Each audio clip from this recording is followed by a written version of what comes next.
भूर्भुवः स्वः तत्सवितुर्वरेण्यं भर्गो देवस्य धीमहि धियो यो नः प्रचोदयात्।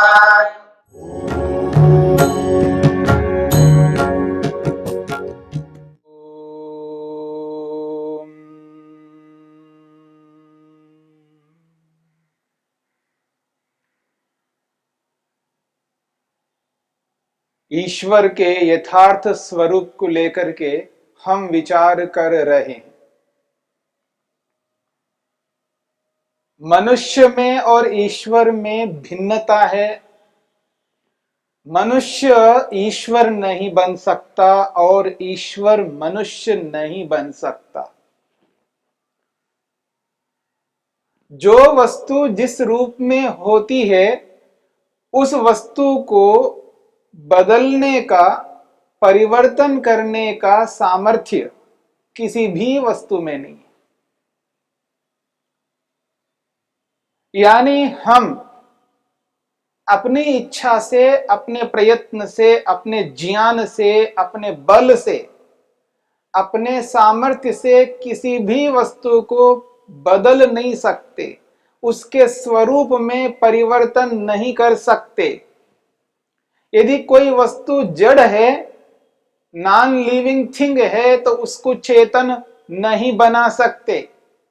उसके जड़त्व को हटा करके उसमें चेतनत्व को स्थापित नहीं कर सकते।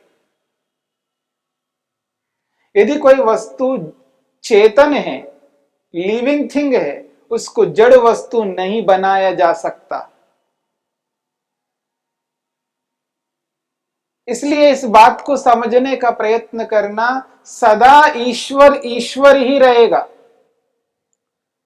और पुरुष, आत्मा, जीवात्मा, मनुष्य मनुष्य ही रहेगा। मनुष्य कभी ईश्वर नहीं बन सकता और ईश्वर कभी मनुष्य नहीं बन सकता। इसी बात को महर्षि पतंजलि ने, महर्षि वेदव्यास ने योग के माध्यम से स्पष्ट किया है। महर्षि पतंजलि कहते हैं, ईश्वर का जो स्वरूप है वो क्लेशों से भिन्न है। क्लेशों को रखने वाला, क्लेशों से युक्त होने वाला, जो क्लेशों से, अविद्या आदि क्लेश हैं, उनसे जो प्रभावित होता है वह ईश्वर कभी नहीं हो सकता। और जो क्लेश है, अविद्या, अस्मिता, राग, द्वेष और अभिनिवेश, इन क्लेशों से प्रेरित होकर के, इन क्लेशों के कारण से कोई ऐसा कर्म ईश्वर कभी नहीं कर सकता। ईश्वर इन कर्मों से, पाप और पुण्य कर्मों से सर्वथा अलग है। और क्लेशों से युक्त होकर के जो कर्म किए जाते हैं, उन कर्मों का जो फल प्राप्त होता है, सुख के रूप में या दुख के रूप में, ऐसे फल से युक्त परमेश्वर कभी नहीं होता। न ईश्वर में क्लेश है, न क्लेशों से होने वाले कर्म हैं, न कर्मों से प्राप्त होने वाले सुख दुख रूपी फल है। और इस सुख और दुख रूपी फल के कारण से संस्कार पड़ते हैं, मन के अंदर वासनाएं बनती हैं। ईश्वर वासनाओं से, संस्कारों से भिन्न है। मनुष्य में और ईश्वर में जमीन आसमान का अंतर है। ईश्वर तो सर्वथा अलग ही है। और जो मुक्ति को प्राप्त होते हैं, जो मोक्ष को प्राप्त होते हैं, जो मुक्तात्माएं हैं, वो कभी ईश्वर नहीं हो सकते। इसलिए महर्षि वेदव्यास कहते हैं, कैवल्यम प्राप्तास्तर्हि संति बहवः केवलिनः। कैवल्यम प्राप्ताः स्तर्हि संति च बहवः केवलिनः। मुक्ति को प्राप्त करने वाले बहुत हैं, मुक्तात्माएं बहुत हैं। हम गणना भी नहीं कर सकते, ना हमें पता है कितनी आत्माएं मुक्त हो गई हैं। जो शरीर को धारण किए हुए थे, जिन्होंने मेहनत किया, पुरुषार्थ किया, समाधि लगाई, ईश्वर का साक्षात्कार दर्शन किया, समस्त क्लेशों को, अविद्या आदि क्लेशों को जिन्होंने नष्ट किया है, जिन्होंने जो संस्कार है, जिन संस्कारों से प्रेरित होकर के बार बार पाप और पुण्य कर्म किए जाते हैं, उन कर्मों से पृथक होकर के, क्लेशों से पृथक होकर के, संस्कारों से पृथक होकर के, उनसे ऊपर उठ करके समाधि लगा करके प्रभु का दर्शन करके जो मुक्त हुए हैं, जो मोक्ष में आज विद्यमान हैं, पर आज वह मोक्ष में है क्योंकि उन्होंने बंधनों को त्याग किया है। इसलिए वेद व्यास कहते हैं, ते च त्रीणि बंधनानि मुक्त्वा, ते च त्रीणि बंधनानि छित्त्वा कैवल्यम प्राप्ताः। वो तीन बंधनों को त्याग करके कैवल्य को, मुक्ति को प्राप्त हुए हैं।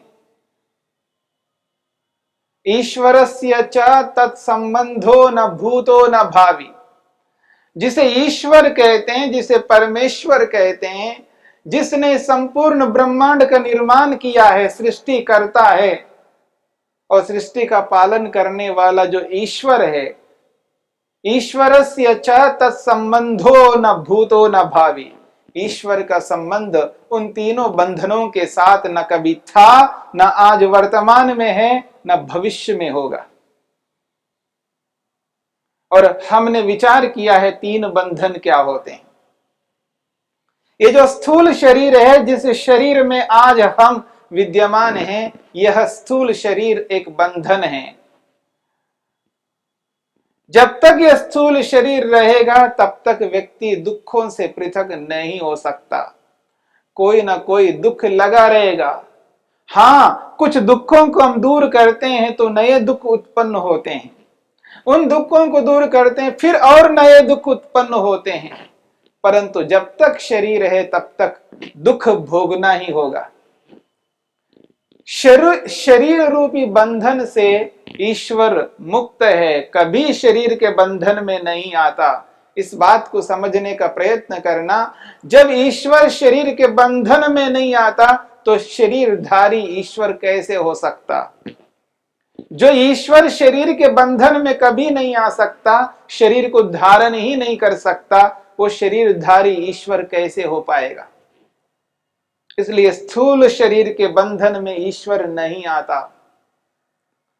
और जो सूक्ष्म शरीर है, जो आत्मा के साथ 18 तत्वों का समुदाय है, जिनके माध्यम से हम निर्णय करते हैं, अपनी अनुभूति करते हैं, मनन चिंतन करते हैं, जानकारी प्राप्त करते हैं, कर्मों को करते हैं, जो शरीर को धारण करने का काम करते हैं, तन्मात्राएं, 5 तन्मात्राओं, 5 ज्ञानेंद्रियों, 5 कर्मेंद्रियों, मन, अहंकार, महतत्व रूपी बुद्धि, इन 18 तत्वों वाला जो समुदाय है, सूक्ष्म शरीर है, जो आत्मा के साथ रहता है। जब तक वो सूक्ष्म शरीर आत्मा के साथ रहेगा तब तक दुखों को भोगना ही पड़ेगा। और इस सूक्ष्म शरीर के बंधन में कभी ईश्वर नहीं आता। स्थूल शरीर, सूक्ष्म शरीर और तीसरा कारण शरीर है। जो सूक्ष्म शरीर है, जिन कारणों से बना है, सूक्ष्म शरीर का जो रॉ मटेरियल है, जो रॉ मटेरियल है, उसको कहते हैं सत्व रज तम, जिसको प्रकृति शब्द से कहा है। इस पूरे ब्रह्मांड का मूल कारण है, इस स्थूल शरीर का भी मूल कारण है और सूक्ष्म शरीर का भी मूल कारण है। जो सत्व रज तम है उसको कारण शरीर कहा है, और वो कारण शरीर भी आत्मा के साथ जुड़ा हुआ है। जब स्थूल शरीर आत्मा के साथ जुड़ा हुआ है तो सूक्ष्म शरीर भी जुड़ा हुआ है, और वो सूक्ष्म शरीर जिस कारण से है उसी कारण को यहाँ पर कारण शरीर से कहा गया है। सत्व रज तम सूक्ष्म शरीर के अंदर विद्यमान है। देखिए, कारण कार्य में विद्यमान रहता है। इस बात को समझने का प्रयत्न करना। जैसे कि एक घड़ा है, घड़ा कार्य पदार्थ है, उत्पन्न हुआ पदार्थ है। घड़े में मिट्टी विद्यमान है, घड़े का कारण मिट्टी है, तो घड़े में कारण के रूप में मिट्टी विद्यमान है, ऐसा हम कह सकते हैं।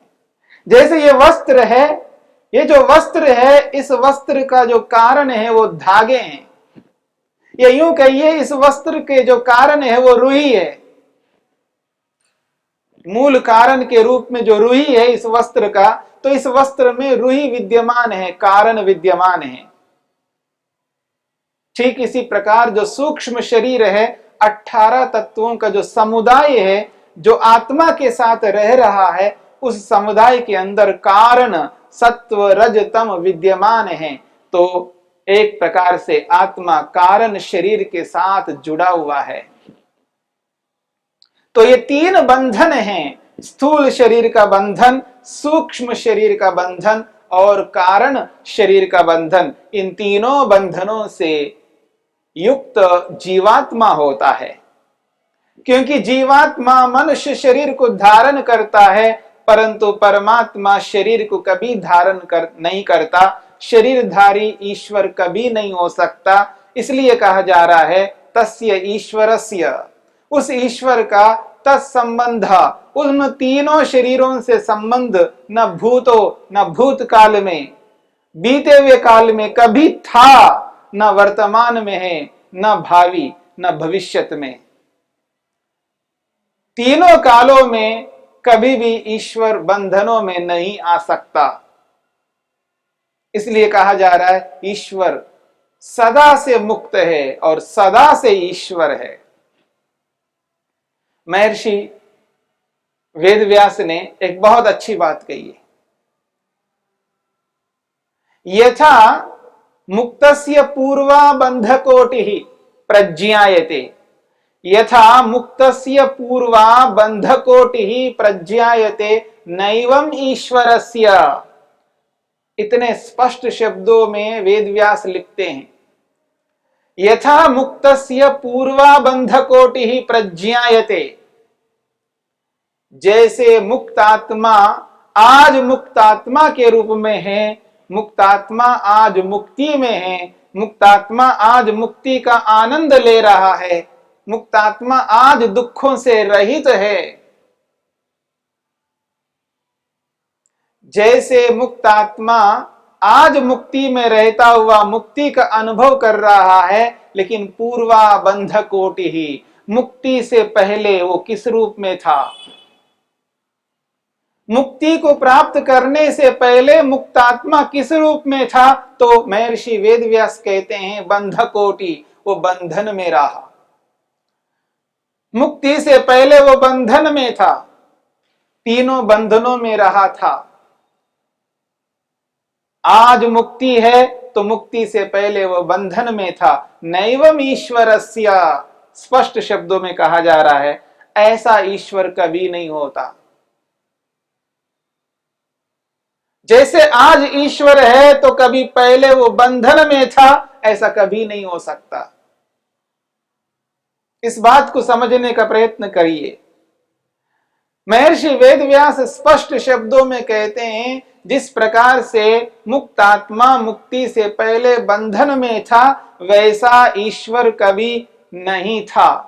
ईश्वर आज ईश्वर है तो पहले वो कभी बंधन में था, ऐसा कभी नहीं हो सकता। वो पहले भी ईश्वर था, आज भी ईश्वर है और भविष्य में भी ईश्वर रहेगा।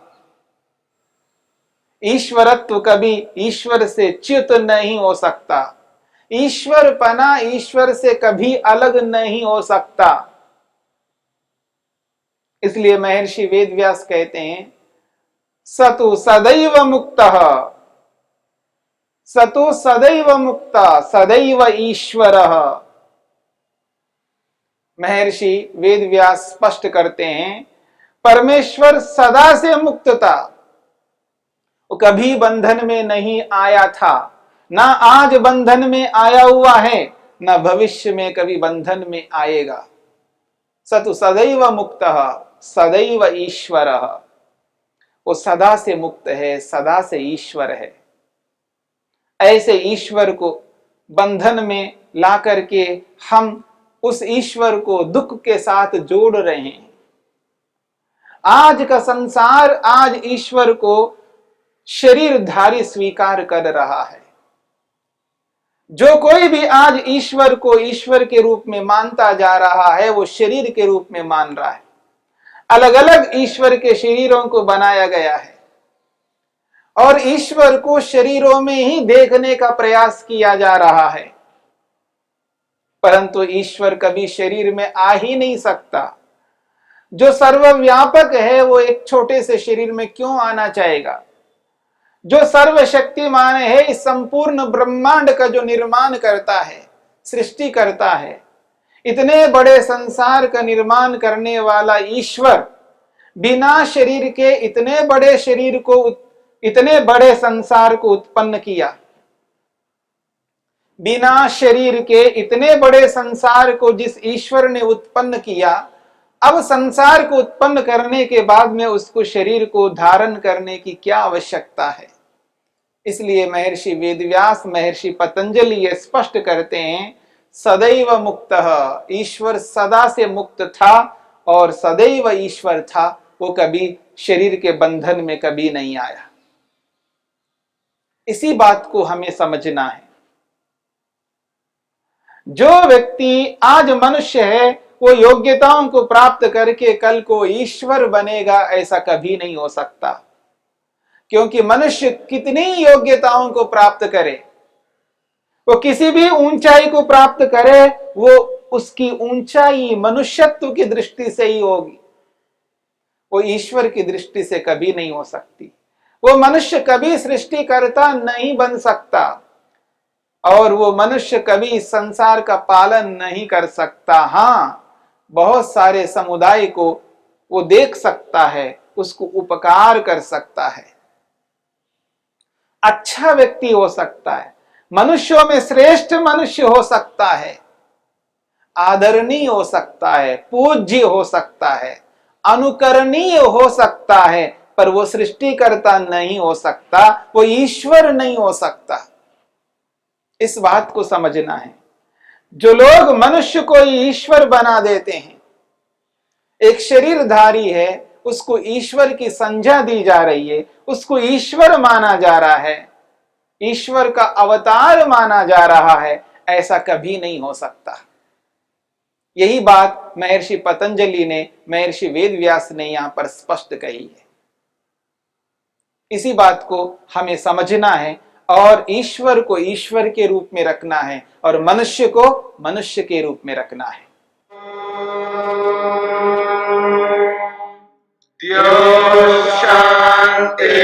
शांतिरंतरिक्षं शांति पृथिवी शांतिरापः शांतिरोषधयः शांति वनस्पतयः शांतिर्विश्वे देवाः शांतिर्ब्रह्म शांति सर्वं शांति शांतिरेव शांति क्षमा शांतिरेधि। ओम शांति शांति शांति।